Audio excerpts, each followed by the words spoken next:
السلام علیکم ورحمۃ اللہ وبرکاتہ۔ امید ہے کہ آپ حضرات بخیر و عافیت ہوں گے۔ ہم لوگوں نے یہ جان لیا کہ آپ صلی اللہ علیہ وسلم کی والدہ کا کیسے انتقال ہوا، کیسے رحلت فرمائی، اور آپ صلی اللہ علیہ وسلم کی عمر مبارک کتنی تھی؟ 6 سال کی عمر چل رہی تھی۔ پھر اس کے بعد ایک واقعہ پیش آیا جس سے آپ صلی اللہ علیہ وسلم کی عمر چل رہی تھی 7ویں سال کی عمر، اور آپ صلی اللہ علیہ وسلم کو آشوب چشم جسے بولتے ہیں، یعنی آنکھ کے اندر ایک سجن، یعنی ایک آنکھ آ جاتی ہے جسے بولتے ہیں، تو جس سے آپ صلی اللہ علیہ وسلم کو علاج کی غرض سے ایک راہب کے پاس لے کر گئے عبد المطلب۔ تو ایک عجیب سا واقعہ وہاں پیش آیا، وہ یہ کہ راہب نے کہا کہ یہ خاتم الانبیاء بننے والے ہیں اور پیغمبر بننے والے ہیں، آپ اس کا بہت خیال رکھیے اور میں اس کا کیا علاج کروں، انہی کے تھوک سے ہی اس کا علاج کیجیے۔ اور اس کے بعد عبد المطلب لے کر آتے ہیں اپنے یہاں مکہ مکرمہ میں۔ پھر آپ صلی اللہ علیہ وسلم پرورش پاتے ہیں، دن بدن اپنی زندگی کو طے کرتے ہیں، یہاں تک کہ آپ صلی اللہ علیہ وسلم کی عمر مبارک 8 سال کی ہو جاتی ہے۔ آپ صلی اللہ علیہ وسلم کی عمر 8 سال کو ہوتی ہے، لیکن ایک پھر علمناک واقعہ پیش آتا ہے، یعنی ایک تو پہلے باپ کا سایہ سر سے اٹھ گیا جبکہ آپ صلی اللہ علیہ وسلم حمل میں تھے، پھر ماں کا سایہ اٹھ گیا جبکہ 6 سال کی عمر تھی آپ صلی اللہ علیہ وسلم کی، پھر ساتھ میں جب 8 سال کی عمر کو ہوتے ہیں آپ صلی اللہ علیہ وسلم پہنچتے ہیں اور 8 سال مکمل ہوتا ہے تو دادا عبد المطلب بھی اس دنیا سے اس دار فانی سے دار بقا کی طرف کوچ کر جاتے ہیں، یعنی انتقال فرما جاتے ہیں۔ یعنی وہ دادا، یعنی جو بچپن سے ہی ایک لخت جگر کے جیسا، یعنی اپنے لیے ایک شرف سمجھ رہے تھے آپ صلی اللہ علیہ وسلم کی خدمت کو اور آپ صلی اللہ علیہ وسلم کی پرورش کو، یعنی جب انتقال کا وقت آتا ہے تو یہ کیفیت ہوتی ہے ان کے اندر، یعنی آنکھیں بھر آتی ہیں، پورا آنسو سے بالکل لبالب ہو جاتی ہیں اور خود بخود آنسو ٹپکنے لگتے ہیں۔ ایک محبت میں ایک رونا ہوتا ہے، اور ایک رونا کیا ہوتا ہے؟ چیخ و پکار کے ساتھ رونا ہوتا ہے۔ تو محبت والا جو رونا ہوتا ہے یا غم والا جو رونا ہوتا ہے تو خود بخود آنکھوں سے آنسو ٹپکنے لگتے ہیں، اور وہ عجیب ہی کیفیت اور عجیب ہی سما ہوتا ہے۔ یعنی جو پرورش کرنے والے، پہلے باپ، پھر ماں، پھر یہ دادا، انتقال کا وقت ہوتا ہے تو عبد المطلب کی آنکھیں یعنی نم، بالکل اشک یعنی آنسو خود بخود گرنے لگتے ہیں، اور عبد المطلب اتنے میں اپنے سارے بیٹے جو ہوتے ہیں ان کو مدعو کرتے ہیں، بلاتے ہیں اپنے پاس تاکہ ان سے وصیت کر دیں اور اس نور نظر اور لخت جگر کو کسی ایک کے حوالے کر دیں۔ تو یہ سوچ کر بلاتے ہیں اور آپ صلی اللہ علیہ وسلم سے کہتے ہیں کہ آپ جسے ان چچاؤں میں سے جسے چاہیں اسے اختیار کر لیں اور اس کے پرورش میں رہیں۔ آپ صلی اللہ علیہ وسلم سب کو دیکھتے ہیں، دیکھنے کے بعد خود عبد المطلب ہی کسے سونپ دیتے ہیں؟ ابو طالب کو۔ اصل میں ابو طالب جو ہیں آپ صلی اللہ علیہ وسلم کے جو چچا ہیں تو یہ اسی ماں سے ہیں جس سے عبداللہ تھے، یعنی عبد المطلب نے کئی شادی کی تھی، یعنی جن کا نام فاطمہ بنت عمرو تھا، تو اسی ماں سے، یعنی دونوں کی والدہ کیا ہے؟ ایک ہے۔ عبداللہ کی جو والدہ ہے ابو طالب کی وہی والدہ ہے، تو اس بنا پر عبد المطلب آپ صلی اللہ علیہ وسلم کو کس کے حوالے کرتے ہیں؟ ابو طالب کے۔ پھر صرف حوالے نہیں کرتے ہیں اور آخری وصیت بھی کہتے ہیں۔ کیا کہتے ہیں؟ یہ ابو طالب، اس بچے کو، اس نور نظر کو، روتے ہوئے اس نور نظر کو اپنے بچوں سے بھی زیادہ سمجھنا، کھلانا جب تو اپنے بچوں سے پہلے سے کھلانا، کیونکہ یہ کوئی عام بچہ نہیں ہے، یہ کوئی عام بچہ نہیں ہے، اس کا خوب خیال رکھنا۔ اس طرح کی وصیتیں کرتے ہیں کون؟ عبد المطلب۔ کس سے؟ اپنے بیٹے ابو طالب سے۔ اور یہ وصیت ان کی زبان سے نکلتے نکلتے ہی ختم ہی ہوا تھا کہ کوئی جواب ابو طالب کی جانب سے آئے، بس ان کی ناکیں ٹیڑھی ہونے لگتی ہیں اور ایک آہ بھرتے ہیں اور سانس کی رفتار تیز ہو جاتی ہے اور آنکھیں پتھرانے لگتی ہیں، یعنی ٹیڑھی ہونے لگتی ہیں، ترچھی ہونے لگتی ہے نگاہ، اور نگاہ نیچے کی جانب جاتی ہے۔ پھر عبد المطلب اس دار فانی سے دار بقا کی طرف کوچ کر جاتے ہیں، اور عبد المطلب ابو طالب کی پھر اس کے بعد ان کے انتقال کے بعد کیفیت یہ ہوتی ہے کہ جب کھاتے ہیں تو اپنے ساتھ بٹھا کر کھلاتے ہیں، کون؟ ابو طالب۔ جب سوتے ہیں تو اپنے ساتھ میں سلاتے ہیں، جب کہیں جاتے ہیں تو اپنے ساتھ میں لے کر جاتے ہیں، یعنی اپنے بچوں سے بھی بڑھ کر یا کیا کرتے تھے؟ چاہتے تھے، کون؟ ابو طالب، آپ صلی اللہ علیہ وسلم۔ اس طرح آپ صلی اللہ علیہ وسلم کی عمر مبارک 8 سال سے آپ صلی اللہ علیہ وسلم قدم رکھتے ہیں اپنے 9 سال کی طرف۔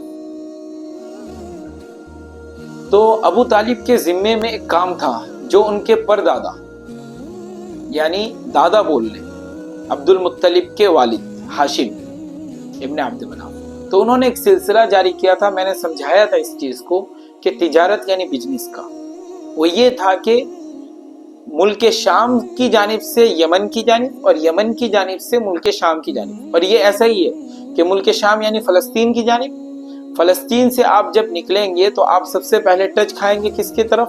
مکہ، پھر اس کے بعد مدینہ، پھر اس کے بعد کس کی جانب؟ پھر آپ آئیں گے یمن، یمن بالکل نیچے ہے، یا یمن سے جائیں گے تو یمن سے نکلیں گے تو پہلے مدینہ، پھر آپ جائیں گے تو کہاں؟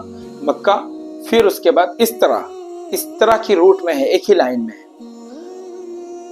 تو یہ سلسلہ تھا، یعنی وہ جو قافلہ جاتا تھا تو اس کی ذمہ داری، اس کی حفاظت، اس کو سیف کیسے رکھا جائے دوسرے ڈاکوؤں سے، اس طرح ان کی پوری معاونت کے ساتھ وہ قافلہ بالکل چلتا تھا ان کی نگرانی۔ تو یہ ہاشم سے یہ سلسلہ چلتا ہوا آ رہا تھا اور یہاں تک پہنچا۔ تو ابو طالب بھی جب یہ وقت آیا نکلنے کا پھر قافلے کو لے کر، تو ابو طالب نے اپنی سواری تیار کی، جب سواری تیار کر کے سوار ہونے لگے تو آپ صلی اللہ علیہ وسلم آ کر ابو طالب کے گھٹنے سے چمٹ گئے اور کہنے لگے کہ چچا آپ مجھے کس پر چھوڑ کر جا رہے ہو؟ کیا کہنے لگے کہ چچا آپ مجھے کس پر چھوڑ کر جا رہے ہو؟ کس کے حوالے کر کے جا رہے ہو آپ مجھے؟ کون مجھے دیکھے گا؟ کون میری پرورش کرے گا؟ یہ سنتے ہی ابو طالب کی آنکھ سے آنسو جاری ہوئے، یعنی آنکھیں بھر آئی اور دل بھر آیا، اور اٹھا کر گود میں اٹھا کر اپنے ساتھ سوار کر لیا آپ صلی اللہ علیہ وسلم۔ جب سوار کر لیا لے کر نکلے اور قافلہ بھی ساتھ میں چلا، اور ساتھ میں یہ کیفیت تھی کہ جہاں جہاں جا رہے ہوں اور ساتھ میں بادل کا سایہ بھی آپ صلی اللہ علیہ وسلم کے ساتھ چل رہا ہے، یہ کیفیت تھی۔ پہنچے، سفر اپنا طے کرتے رہے ملک شام کی جانب، تو پہنچے ملک شام کی سرحد پر، ابھی ملک شام میں داخل نہیں، ملک شام کی سرحد پر پہنچے تو بصرہ مقام پر، کہاں پر؟ بصرہ جو آپ سنے تھے، جس کے محلات بصرہ اور روم کے محلات آمنہ خاتون کو دکھائے گئے جو اس وقت کے سپر پاور تھے، تو بصرہ مقام پر وہاں ٹھہرے تو وہاں ایک راہب تھا جس کا نام بحیرہ تھا۔ کیا نام تھا؟ بحیرہ۔ ہمیشہ اس طرح قافلہ ٹھہرتا تھا تو اپنے نظام کے مطابق اور سسٹم کے مطابق تو وہاں ٹھہر گئے۔ ٹھہر جانے کے بعد تو وہ جو راہب وہاں رہتا تھا تو وہ کسی سے بات چیت تک نہیں کرتا۔ میں نے رہبانیت آپ لوگوں کو سمجھا دی کہ جو راہب تھا وہ کسی سے بات چیت نہیں کرتا تھا، لیکن ابو طالب کے ساتھ ایک خاص دوستانہ تعلق تھا اس کا۔ تو جب ملاقات ہوئی، ملاقات ہونے کے بعد اس نے دیکھا آپ صلی اللہ علیہ وسلم کی جانب ایک نگاہ، تو وہ غور کرنے لگا، کیونکہ وہ لوگ انجیل، اور وہ اس وقت کا سب سے بڑا عالم تھا، یعنی نصرانی مذہب دین عیسوی کا وہ سب سے بڑا اس وقت کا عالم تھا۔ تو وہ آپ صلی اللہ علیہ وسلم کی طرف غور سے دیکھنے لگا کہ کوئی عام بچہ نہیں، بڑا ذیشان ہے، یعنی وہ جو نشانیاں یعنی آپ صلی اللہ علیہ وسلم کی انجیل کے اندر بیان کی گئی تھی وہ تمام چیزیں وہ دیکھنے لگا، غور کرنے لگا۔ اور کبھی بھی اس نے دعوت نہیں کی تھی، جو یہ قافلہ جاتا تھا اس کی کبھی بھی وہ دعوت اس نے نہیں کی تھی، لیکن اس مرتبہ اس نے ایک چیز کو آزمانے کے لیے اور اپنے بات کو، اپنے علم کو کیا کرنے کے لیے، پختہ کرنے کے لیے اور ثابت کرنے کے لیے اس نے کیا کیا، ایک پروف کرنے کے لیے اس نے کیا کیا، تمام قریش کی جماعت جو آئی ہوئی تھی قافلے کی شکل میں ان کو دعوت دی۔ دعوت کس غرض سے دی؟ اس غرض سے کہ اس بچے کو دیکھنا ہے کہ اس کے پیچھے مہر نبوت ہے یا نہیں، جو انجیل کے اندر بیان کیا گیا ہے۔ تو اس نے تمام کی دعوت دی کہ آپ لوگوں کی دوسرے دن دعوت ہے، تمام کی، بچوں کی، بوڑھے کی، جوان کی، جتنے بھی لوگ ہیں قریش کے تمام کی دعوت ہے تاکہ وہ بچہ آئے۔ تو اس نیت سے جب آیا، دعوت کا موقع آیا، وقت آ گیا، سب لوگ گئے، لیکن آپ صلی اللہ علیہ وسلم بچے ہونے کی وجہ سے آپ صلی اللہ علیہ وسلم کو ایک پیڑ کے نیچے بیٹھا دیے اور تمام لوگ چلے گئے دعوت کے لیے۔ دعوت کے لیے گئے تو وہاں وہ راہب جس کے لیے، جس نور کے لیے اور جس پیغمبر کے لیے اور جس کے چمکتے ہوئے پیشانی کو دیکھ کر اس نے اس دعوت کی تھی، تو اس کو اپنے مقصد پر حصول نہیں ہوا، اور سب کو دیکھ رہا ہے لیکن وہی نظر نہیں آ رہا ہے۔ تو اس نے کہا کہ تم میں سے کون نہیں آیا ہے، یہ کہا اس نے، کیا کہا؟ تم میں سے کون نہیں آیا ہے، کیونکہ اس کو اصل تو یہ تھا نا، آپ صلی اللہ علیہ وسلم چاہیے تھا اس کو۔ تو پھر آپ جب کہا گیا کہ فلاں بچہ ہونے کی وجہ سے ہم بیٹھا کر آئے ہیں، تو آپ صلی اللہ علیہ وسلم کو بلایا گیا۔ بلاتے ہی اس نے آپ صلی اللہ علیہ وسلم، کیونکہ عمر ہی 9 سال کی تھی، کتنے بڑے ہوں گے، 9-10 سال کا بچہ کتنا بڑا ہوتا ہے، تو اٹھا کر اپنے گود میں بیٹھا لیا، اور گود میں بیٹھانے کے بعد آپ صلی اللہ علیہ وسلم کے شانے کے اندر، یعنی پیچھے شانے میں مہر نبوت تھا، جو انڈے کی شکل، کبوتر کے انڈے کی شکل، اس میں چھوٹے چھوٹے دانے کی نما تھے، تو مہر نبوت تھا، تھوڑا سا ابھرا بھی ہوا تھا، تو مہر نبوت تھا۔ تو اس نے مہر نبوت کو کیا کر لیا، دیکھ لیا۔ دیکھ لینے کے بعد اس نے آپ صلی اللہ علیہ وسلم کو لاڈ پیار کیا، اور ساتھ میں ابو طالب کو زوردار انداز میں کیا کی، نصیحت کی کہ یہ کوئی عام بچہ نہیں ہے، یہ خاتم الانبیاء ہے اور یہ اپنے زمانے کا نبی ہے، اس طرح کہ اس کا خیال خوب رکھنا ہے آپ لوگوں کو۔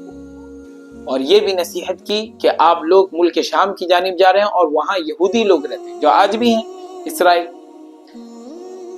جو آج لڑائی چالو ہے نا، تو وہی لوگ ہیں جیسس جنہیں کہا، یعنی کیا، جوز جنہیں کہا جاتا ہے۔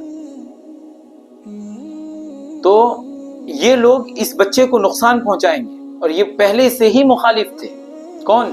اور یہودیوں کا اور نصرانیوں کا کچھ پڑتا نہیں۔ قرآن میں آیا وقالت الیہود والنصارى، وقالت النصارى یہود، اس طرح کی، یعنی یہ اس کو غلط کہہ رہے ہیں اور وہ اس کو غلط کہہ رہے ہیں، دونوں ایک دوسرے کو غلط کہتے ہیں۔ تو یعنی اس راہب نے، بحیرہ راہب نے یہ نصیحت کی کہ اس بچے کو ملک شام کی جانب، یعنی فلسطین کی جانب نہ لے کر جاؤ تو بہتر ہے، کیونکہ یہودی حضرات اس بچے کے ساتھ غلط حرکت کریں گے، اس کو نقصان پہنچائیں گے۔ جب یہ سنا ابو طالب نے، تو ابو طالب وہاں سے، یعنی اپنے سفر کو جلد سمٹنے کا، قافلے کو وہاں روک کر اپنے سفر کو جلد طے کر کے اس بچے کو لے کر وہاں آئے۔ یعنی کس کو؟ آپ صلی اللہ علیہ وسلم۔ کہہ رہا ہے کہ میں دیکھ رہا تھا، یعنی وہ راہب یہ کہہ رہا تھا اپنی زبان سے کہ میں بیٹھا ہوا دیکھ رہا تھا کہ درخت جھک جا رہے ہیں اس بچے کے سامنے، یعنی درخت اپنے آپ کو جھکا دے رہے ہیں، اور بادل اس بچے پر سایہ کیا ہوا ہے، اور یہ تمام علامتیں ہماری کتابوں کے اندر موجود تھیں جو آپ صلی اللہ علیہ وسلم کے خاتم الانبیاء ہونے کی۔ تو ابو طالب آپ صلی اللہ علیہ وسلم کو لے کر نکلتے ہیں اور پہنچتے ہیں کہاں؟ مکہ مکرمہ میں۔ پھر آپ صلی اللہ علیہ وسلم کو اپنے، یعنی چچزاد بھائی، جیسا کہ حضرت علی رضی اللہ تعالیٰ عنہ، تو اس وقت سے آپ صلی اللہ علیہ وسلم کے ساتھ تھے، تو آپ صلی اللہ علیہ وسلم وہاں رہتے ہیں اور کھیلتے ہیں، اور حضرت علی رضی اللہ تعالیٰ عنہ کے ساتھ اپنے دل کو لبھاتے ہیں۔ تو یہ ہم نے جانا آپ صلی اللہ علیہ وسلم کا، یہ آپ صلی اللہ علیہ وسلم کا کون سا سفر تھا؟ ملک شام کی جانب پہلا سفر تھا۔ اور میں نے بتایا آپ صلی اللہ علیہ وسلم کا جو شق صدر ہوا تھا، یعنی سینے کو جو چاک کیا گیا تھا، وہ بھی پہلا واقعہ تھا۔ اس طرح اور بھی دوسری مرتبہ بھی ہوا ہے حتیم کے اندر، تو انشاءاللہ ہم اسے بعد میں جانیں گے۔ اور اسی طرح آپ صلی اللہ علیہ وسلم کا ملک شام کی جانب بھی دوسری مرتبہ کب سفر ہوا، انشاءاللہ اسے بھی ہم آگے جانیں گے۔ اللہ رب العزت ہمیں اور شوق ذوق کے ساتھ اسلامی تاریخ کو سمجھنے کی اور اس سے سبق لینے کی توفیق عطا فرمائے۔ انہی باتوں پر میں اپنے بات کو مکمل کرتا ہوں۔ السلام علیکم ورحمۃ اللہ وبرکاتہ۔